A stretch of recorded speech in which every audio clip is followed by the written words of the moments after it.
How to use Shopify Sections and Blocks for easy customization. Shopify Sections and Blocks make it easy to customize your store without coding. They allow you to drag and drop elements, modify layouts, and create a unique shopping experience. Here's a simple guide to help you get started. 1. Access the Shopify theme editor. Go to your Shopify admin panel, click on Online Store Themes, and select Customize on your active theme. 2. Understanding sections and blocks. Sections, pre-built layout elements, banners, product lists, testimonials. Blocks, smaller components within sections.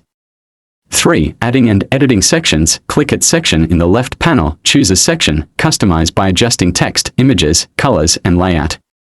4. Using blocks for more control. Inside a section, click at Block, select elements like headings, images, buttons, or product descriptions, drag and reorder blocks as needed.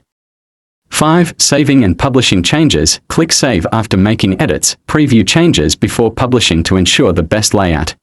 And that's all for this video. Please also note that this is not an app commercial or paid promotion, but just a tutorial on how to use sections and blocks for easy customization on Shopify app.